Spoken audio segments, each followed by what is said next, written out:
Pessoal, bom dia para vocês. Eu estou gravando essa aula agora como se fosse uma live. A diferença é que essa gravação vocês podem assistir na hora que vocês quiserem, né? Na live é só naquele momento. E assim, como eu estou gravando dessa forma, então eu não vou editar. Então, se tiver algum erro, qualquer coisa assim, vocês me desculpem. Tá tendo uma obra aqui perto, né? Então eu tô aproveitando agora que eles pararam de furar a parede, que eles estavam destruindo aqui, para tentar gravar essa aula.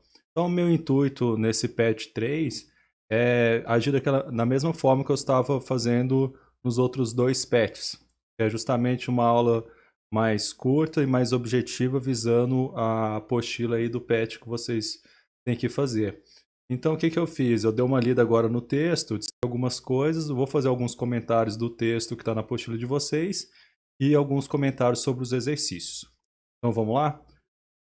Continuando com aquela ideia de globalização, né, a apostila desse PET 3 agora, ela traz alguns conceitos. Esse texto aqui ele é bem conceitual, sobre territórios. Então, o território, na verdade, é uma porção do espaço geográfico com relação de domínio, de propriedade. Apesar de no texto colocar aqui que é um espaço elaborado pela sociedade, e é verdade, mas o território ele pode vir também como território biológico de alguma espécie, por exemplo, o lince africano que domina aquela região. Ou então o território ele pode ser formal ou informal, como o Estado-nação, que é um território formal, né, que você precisa de autorização para entrar num lugar e que em algum país, por exemplo, e que aquilo é regulamentado e respeitado por outros países, mas tem também o território informal, que é aquele, por exemplo, de um grupo criminoso, de uma milícia, de um tráfico que domina o tráfico de drogas de uma região, e apesar de ser algo informal, é considerado um território também. Então, no geral, o território ele vem com aquele conceito de domínio, de propriedade, do qual você precisa de autorização para adentrar naquele determinado espaço. Então, o território ele tem essa relação toda. Aqui no texto, eu fui destacando algumas partes. A globalização desencadeou um processo de marginalização dos territórios, delimitados pelo capitalismo colonial moderno. Na verdade, quando a gente pensa em território, não foi só após o capitalismo ou não foi apenas com a globalização. Existiu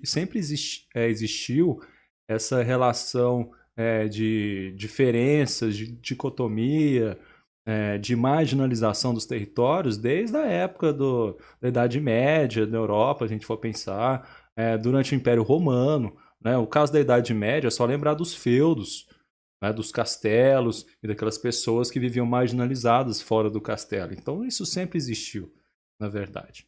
Aqui traz também o conceito de fronteiras. Fronteiras são regiões próximas aos limites. O limite é o que divide um território do outro. E a fronteira é aquela região que está no entorno dos limites. Então aqui mostra no texto que há limites ou fronteiras marítimas, aéreas, terrestres e por aí vai. Né, o que divide dois territórios normalmente. Tá? Lógico que a gente pode até aprofundar um pouco mais que isso, mas acho que não há necessidade nesse momento. Tá? Após o fim, essa aqui eu quis destacar, após o fim da União Soviética, as redefinições de fronteiras se mostraram um dos principais tópicos de conflitos internacionais. Então, quando a gente fala em geopolítica, a gente está falando muito em conflito e disputa de território. Território é o conceito geográfico chave para se discutir geopolítica. Então, quando a gente fala em guerra, a gente está falando muitas vezes de território. As disputas por fronteiras no movimento de afirmação da nacionalidade de diversos povos evidenciou vários deles, como os chechenos, que é uma região, a Chechênia é uma região que fica na Rússia, então ela é dominada pela Federação Russa. Os curdos, eles são a maior nação sem território do mundo. Tá? Então, durante um período, se eu não me engano, foi após a Primeira Guerra Mundial, haviam firmados algumas potências que venceram a guerra que iriam respeitar aquele território e formar um Estado-nação chamado de Kurdistão. Só que isso nunca ocorreu. Os palestinos, que se a gente for procurar no Google agora, a Palestina nem aparece, o Google Maps, não tem mais a Palestina, que na verdade era um país que era dominado pelo Reino Unido após a Primeira Guerra Mundial e que depois esse país foi sendo desmembrado, foi aonde foi instalado o Estado de Israel, que é o Estado dos judeus. Né? E com o passar do tempo, Israel foi expandindo seus territórios, provocando a ira dos países árabes, principalmente, né, que são povos irmãos dos palestinos. Tá? Não que os judeus não sejam povos irmãos, na verdade, são sim. Se a gente for pegar historicamente, eles têm algo em comum. Né? Mas, por causa dessa diferença étnica e religiosa, principalmente, né, nós tivemos aí vários conflitos entre povos árabes, principalmente muçulmanos. Tá? Não é porque é árabe que é muçulmano, tá? Tem essa diferença. Então, assim, tem turco, né? O turco não é árabe, mas muitos dos turcos são muçulmanos. Mas, enfim, então houve esse conflito aí. Então, quando a gente fala de fronteiras e território, a gente sempre lembra desse conflito Palestina e Israel, que normalmente é bastante cobrado. Os tibetanos, lá na China, né, há esse conflito. Atualmente, para falar a verdade, a região do Tibete, que houve aí conflitos durante vários anos, né, por sua independência, principalmente focado na figura do Dalai Lama. Atualmente a China ela investe muito naquela região, ela tenta modernizar aquela região do Tibete, deixando aquela região mais próxima do governo de Pequim. Tá? Então, existem alguns movimentos ainda no Tibete, mas são movimentos mais pacíficos. Os bascos, lá na Espanha, né? A Espanha que é um país também que tem algumas divergências entre povos internos, lá o caso dos bascos, é o caso também da Catalunha, dos catalães, onde está a cidade de Barcelona, que há movimentos, né? Recentemente teve vários movimentos, principalmente na Catalunha, nesse caso. Então, assim, há várias regiões no planeta onde há essa disputa por territórios por causa de diferentes povos que foram introduzidos nos territórios. O continente africano, então, tem vários conflitos e vários movimentos também de independência. Isso ocorre no mundo inteiro. Aqui está destacando após o fim da União Soviética, mas, na verdade, esses movimentos sempre ocorreram. É o caso da Irlanda, por exemplo, que existia um grupo lá, o ETA, né? Não, desculpa, o ETA é dos Países Bascos. É o IRA, que é o caso da Irlanda, que são movimentos antes da União Soviética, na verdade. Então, assim, esses movimentos, esses conflitos não ocorreram somente após a União Soviética, como está aqui no texto. População e o povo. Um território delimitado por fronteiras é ocupado por uma população, que pode ser entendida como um conjunto de habitantes de um determinado lugar. Esse aqui é um conceito básico mesmo de população. Então, assim, é o seguinte, a população de um país pode ser dividida por diversos povos. Né? Os povos são identificados normalmente com suas origens em comuns, as suas culturas em comuns, tá? Então, assim, um povo, agrupamento de pessoas que possuem os mesmos hábitos e costumes. Então, quando a gente fala em povo, a gente pensa muito em cultura, algo muito em comum. Tá? Bom, continuando, nós, o povo brasileiro, que é resultado de um intenso e tenso processo de miscigenação. Se a gente for pegar a história do Brasil, é realmente muito tenso, né? O Brasil é um país escravocrata, né? O país que teve escravidão durante 300 anos, né? Historicamente é considerado o país que mais recebeu pessoas escravizadas no mundo. Né? Foram cerca de 5 milhões de pessoas vindas do continente africano, principalmente. Então essa miscigenação, de certa forma, ela foi um pouco forçada, né? Então vieram aqui os portugueses primeiro, então teve todo aquele conflito com os povos indígenas, né, que são os povos pré-colombianos que viviam aqui. Então realmente foi algo bem tenso. Né? Depois vieram pessoas de vários outros países, né? O Brasil, por exemplo, é um país com a maior comunidade libanesa e também fora do Líbano, claro. E também de outro país que é do lado, que agora eu esqueci o nome. A Síria, pô, Síria. Então o Brasil tem muito descendente sírio, libaneses, japoneses também. Maior quantidade de povos descendentes de japoneses fora do Japão está no Brasil. Então o Brasil é bastante miscigenado. Só que a gente for pegar historicamente, foi um processo muito tenso. Né? Então, quando a gente fala o Brasil, a palavra-chave é realmente pluralidade. Pluralidade de povos que vivem aqui. Então aqui a apostila traz sugestão de alguns vídeos, né? Esse vídeo é bem interessante, do Darcy Ribeiro, Atriz Tupi. Pois assistam para complementar a aula de vocês. Então vamos já nas atividades, né? Leia o trecho a seguir. Diante da realidade, ao mesmo tempo global e local das redes, a tentação é grande de opor, desse ponto de vista, uma sociedade local a uma sociedade nacional, um território local ao território nacional, e mesmo uma formação socioeconômica local, regional, e uma formação socioeconômica nacional. É o Milton Santos, né? A linguagem dele é um pouco complexa mesmo. e o pessoal dos vestibulares gosta muito de cobrar ele, porque ele é o nome mais proeminente na geografia. Então, ele é muito citado aí nos vestibulares e no Enem. Então, defina os termos, essa é a questão. Território e fronteira, relacionando-os a território local e nacional. Então é o seguinte, a gente falou, eu já falei um pouquinho, né, de território e fronteira, vocês podem definir como vocês acham melhor. E na hora de relacionar, vocês podem citar como exemplos, né, a relação entre territórios locais e nacionais. Né? É só citar como exemplo mesmo, território Brasil e Paraguai, por exemplo, né, que eles estão ali na região de fronteira, que ela é muito movimentada, principalmente entre Foz do Iguaçu e Ciudad del Este, lá no Paraguai. Né? Lembrando que também tem uma cidade na Argentina que eu esqueci o nome, é a Tríplice Fronteira, né? Aquela região faz fronteira entre Brasil, Paraguai e Argentina. Então vocês podem usar o exemplo que vocês quiserem aí. Atividade 2. Fala sobre a territorialidade. A territorialidade se manifesta, portanto, em multiplicidade de espaços, identidades e tempos. Eu não vou ler para ficar chato aqui, ficar lendo a apostila é meio chato, né? Vamos lá. A pergunta qual é? Considerando a afirmação acima, vocês vão ler depois, como você define território e territorialidade? Você não cobrou território? Então você vai definir território de novo. É o que está pedindo, né? Fazer o quê? Vai definir território. Agora, territorialidade é um processo de territorialização. Fala, o que é isso que você está falando?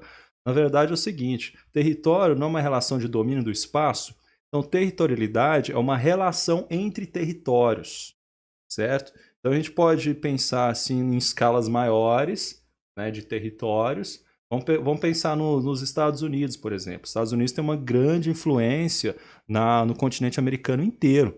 Né? Então, quando a gente fala de territorialidade, a gente está falando da relação entre territórios. Qual que é a relação do território brasileiro com o território dos Estados Unidos, por exemplo? A gente vê que os Estados Unidos ele tem uma influência maior no Brasil do que o Brasil nos Estados Unidos. Então, de certa forma, a territorialidade, que é essa relação, é uma relação desigual. Aqueles que têm mais poder, têm mais influência, né, ele vai agir de uma forma diferente em relação àqueles países com maior, ou, aliás, com menor influência. Como será a relação da territorialidade na América do Sul? O Brasil tem uma influência enorme na América do Sul. Né? Nós, por exemplo, temos uma influência muito maior na Bolívia, vamos pensar aqui, talvez na Argentina, no Paraguai. Né? Vamos destacar, eu destaco principalmente Bolívia e Paraguai, que nós recebemos muitas pessoas que vieram da Bolívia e do Paraguai. Nós temos uma influência muito maior naqueles países do que eles aqui no Brasil. Né? Ou vocês podem pegar uma escala diferente, uma escala nacional. Vamos pegar a relação São Paulo, por exemplo, com o restante do Brasil. A gente vê que tem duas cidades brasileiras que influenciam bastante o território brasileiro, que é São Paulo e Rio de Janeiro. Uma seria foi uma capital do Brasil durante muitos séculos e que é considerada ainda uma capital cultural, né? E a outra é a capital financeira.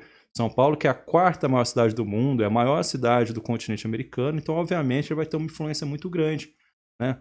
Aqui em Uberlândia é muito interessante, porque muitos estudiosos colocam São Paulo como uma influência maior em Uberlândia do que a própria capital, que é Belo Horizonte. Tá? Se for pensar na distância, vou pegar na distância mesmo, BH é mais perto do que São Paulo. Só que a facilidade daqui de Uberlândia para São Paulo é maior do que para Belo Horizonte. A rodovia é bem melhor, você tem maior quantidade de voos para São Paulo do que para Belo Horizonte. Né? Antigamente a rádio, a TV, a influência que nós tivemos vinha de São Paulo também. Então, assim, existe essa territorialização. A territorialidade seria a relação entre territórios, tá? Nesse ponto. E vocês podem analisar dessa forma, né? Como um território influencia no outro. Continuando, atividade 3, tem uma música aqui do Nat Roots. Tá? E a questão é a seguinte: descreva o processo de miscigenação do povo brasileiro. Eu acho que é um processo muito, a gente for descrever mesmo, ele é muito extenso, né? Então vocês vão fazer um resumo da forma que eu falei. Então vocês têm que falar um pouquinho de história nesse caso, né? Como que se relacionou. Então, em primeiro lugar, né? Vocês tinham os povos pré-colombianos aqui, que a gente chama de povos indígenas. Depois vieram os portugueses tiveram primazia no Brasil durante os primeiros séculos, né? Muitos franceses vieram para cá também, muitos espanhóis. Vocês têm que lembrar que a coroa portuguesa e espanhola se unificou, se eu não me engano, foi entre 1580 e 1620. Eu não sei bem as datas, porque eu não sou historiador, né? Mas teve essa unificação, então vieram muitos espanhóis para cá também. No início vieram muitos franceses, né? Os franceses tentaram até dominar algumas regiões do norte do país, inclusive no sudeste também, no Rio de Janeiro. Vieram também alguns holandeses, né, que dominaram lá a região de Pernambuco durante um tempo, mas que dominavam mesmo eram os portugueses. Vieram os povos africanos para cá, né? Durante o processo, durante aquele período horroroso escravagista, mas vieram para cá e trouxeram muitos conhecimentos, cultura. Né? E depois, aí, lá para o século XIX, principalmente, começaram a vir imigrantes de outras partes, principalmente da Europa, incentivados pelo governo. Foi o caso de poloneses, de italianos, de alemães, né? Japoneses também, como eu falei, sírio-libaneses, enfim, hoje Brasil é miscelânea, né? Mas assiste o vídeo lá para vocês se inspirarem também. Atividade 4. O etnocentrismo, bababá, e tem um conceito que eu destaquei aqui. Pode-se definir o etnocentrismo como uma atitude individual ou coletiva que coloca a etnia da qual se faz parte como eixo central de uma determinada interpretação. Uma coisa que era interessante, eu não destaquei, mas é legal. Sem necessariamente conduzir à crença de que a sua própria raça ou grupo étnico são superiores aos demais povos e raças. É o seguinte, ó, hoje nós utilizamos mais o termo etnia do que raça. Qual que é a nossa raça? É humana, se a gente for pensar. Né? Pelo menos a minha é, de vocês eu não sei. Mas enfim. E a gente fala mais grupos étnicos, né? Etnia. Então, quando fala etnocentrismo, não é você achar a sua etnia superior, mas você tem aquela visão estereótica, entendeu? Aquele estereótipo, assim, aquela visão como um ocidental vê o mundo, como um oriental vê o mundo, como um japonês vê o mundo, como um senegalês vê o mundo. Então você tem essa diferença, né? Aponte os principais desafios da sociedade globalizada no combate. Bom, deu um problema no microfone aqui, acho que é a terceira vez que eu estou gravando isso aqui, então vamos lá. A pergunta era: aponte os principais desafios da sociedade globalizada no combate ao etnocentrismo. Então, etnocentrismo é no sentido de ignorar as outras etnias, é no sentido de levar as coisas através de uma imagem que não existe, um estereótipo, na verdade. Então, não é achar a sua etnia superior, mas assim ignorar as outras. Então, como que combate isso? Combatendo a ignorância através de informações coerentes, informações sem aquela, digamos, aquele filtro que às vezes que a gente pega alguma informação e ela passa por um filtro da nossa cultura. Né? É a mesma coisa o seguinte, vou dar um exemplo. Você está vendo aí um documentário lá no Discovery feito por estadunidenses sobre uma tribo indígena na Amazônia. Às vezes, a forma como essa reportagem ou esse trabalho é feito, ele passa por esse filtro do olhar do estadunidense para passar como que funciona aquela tribo, entenderam? Então, assim, é uma relação de uma visão estereotipada sobre outras etnias, outras tribos, outras culturas, outros costumes, tá? Então, como que combate isso? Através da informação, né? Vamos lá para a questão 5. Então, tem essa imagem aqui, que é uma imagem estereotipada, né? Já que eu falei de estereótipo, né? Mostrando que a América do Sul é uma indígena, um mexicano aqui com um sombreiro. Vai andar nas ruas da cidade do México, ou Guadalajara, qualquer cidade assim, você não vai ver alguém assim. Né? O daqui a América anglo-saxônica, com boné. O cara com a cartola, lá no Reino Unido, na África subsaariana, uma mulher, né? Na região aqui do Oriente Médio, eu ver na Índia, na China, né? Bem diferente. Então, assim, vamos ver o que está perguntando. Baseando-se na análise da imagem acima e nos seus conhecimentos, escreva um parágrafo argumentando a importância da identidade cultural de cada povo para o processo de construção da sociedade mundial. Então, no contexto da globalização, para a gente ter uma globalização de forma otimista, de uma forma boa, é necessário respeitar essas diferentes identidades. né? E não com aquela visão que eu falei anteriormente, aquela visão deturpada, às vezes preconceituosa de outras culturas e de outros costumes.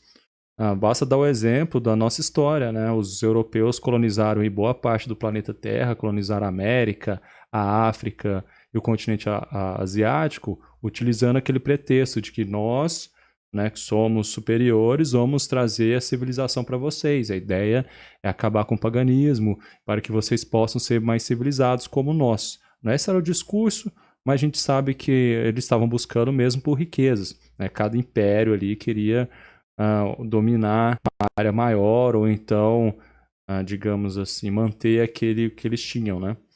Então, vai por esse caminho. Então, assim, para que a gente tenha uma boa globalização, é necessário respeitar essas diferenças religiosas, de costumes, né, de hábitos, e, e é isso.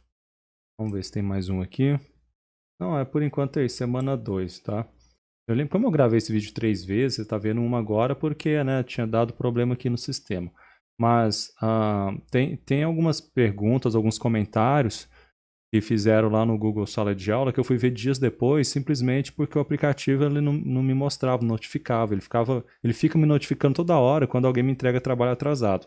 Mas quando alguém faz algum comentário, alguma pergunta, ele não está notificando, eu não sei por quê, né? Alguns eu respondi depois quando eu vi. Então tem lá, a pessoa fez um comentário há 4, 5 dias. Eu não tinha visto porque simplesmente, primeiro, o Google, apesar de ser uma empresa muito experiente, esse aplicativo tem muitos defeitos, né?